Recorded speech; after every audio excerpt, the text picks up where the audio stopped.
Айлин бүгін көрісу күнекен, екеуміз көрісіп құшақтасайық. Жарайсың, отыра ғой. Қайырлы күн.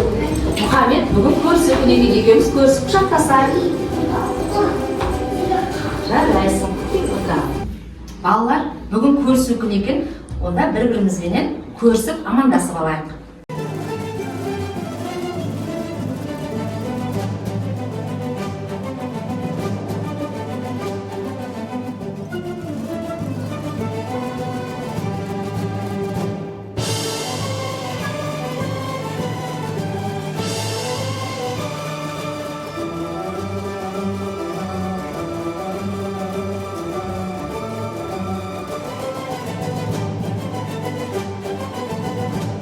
Балалар, бүгін 14 наурыз көрісу, құшақтасу күні екен. Көрісіп, құшақтасып болғаннан кейін қонақтарды киіз үйге кіргізіп, алдарына ақ ұсынған. Көрісу күні дегеніміз наурыз айының келгенін білдіреді. Наурыз айында 4 тілегіміз төлдеп, ақ мол болады. Қазақ халқының аузы аққа тиеді. Балалар, назарыңызды экранға аударайық. Балалар, қазір көктем мезгілі. Барлық үй жануарлары төлдеп жатыр. Маған үй жануарларының төлдерін табуға көмектесесіңдер ме? Балалар, көмектесеміз ба? Иә! Олай болса, төлін тап ойын ойнаймыз. Бұзау сиырдың төлі. Қозы қайсының төлі? Қойдың. Қойдың төлі, дұрыс айтасың. Құлын қайсының төлі?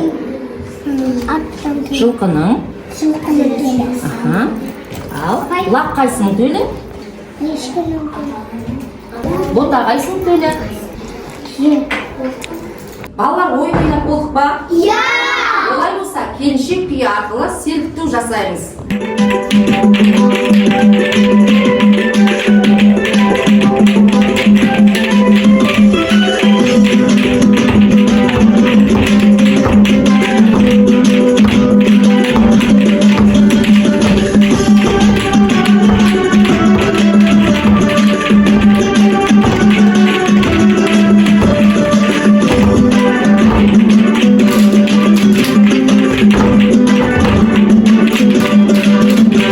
Балалар, мынау киіз үй.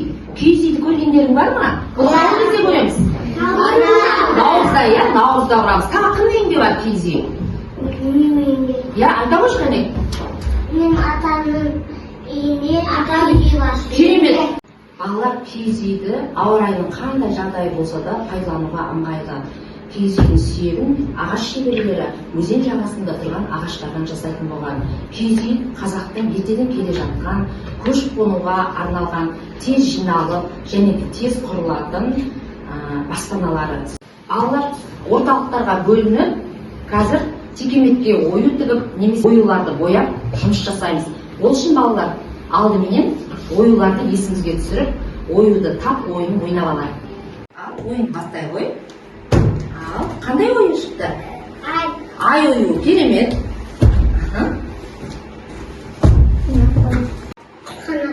Құс қанаты, керемет.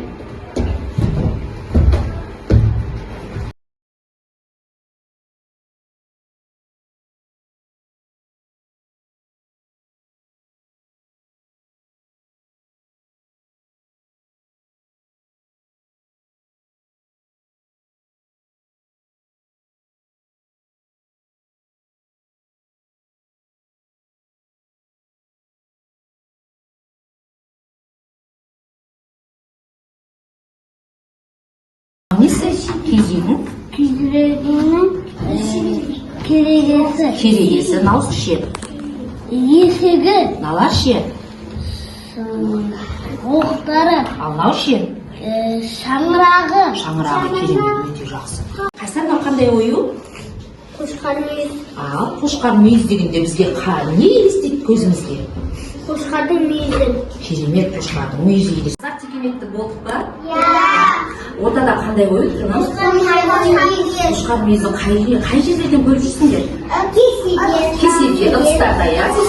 Көрпешеде, жастықта, қоржында болады деген. Не үшін салады бұны? Қай болсын және берекелі болсын деп қандай ойын салады екен? Қошқар мүйіз ойын салады екен. Балалар, сендер немен жұмыс жасадыңдар? Жүнмен. Жүнмен нені саттыңдар? Көктемдегі жері. Иә, мынау не? Қышқалдақтар.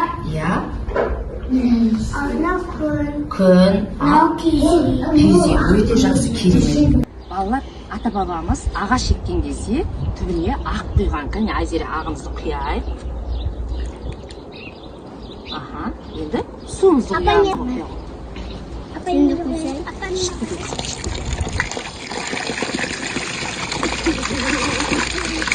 Ал, конечно, жарайсың. Керемет. Балалар, қанталапай ойынын ойнаймыз. Ойнауға дайынсыңдар ма? Ортаға асық тастаймын. Егер де кімде-кім асықтың үлкені сақаны алса, сол бала ойынды бастайды. Сақа дегеніміз не еді? Керемет. Ал, сақа кімде?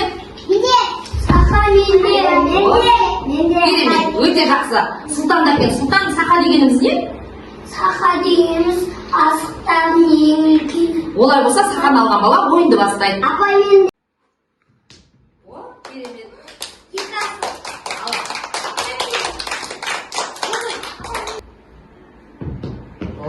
Айсұлтан тегіз алмады. Айсұлтанға сұрақ қоямыз.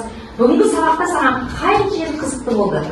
маған тал еккен ұнады. Керемет, тал еккен ұнады. Бірәли, бүгінгі сабақтың қай жері саған қызықты болды? Маған кейде құраған ұнады.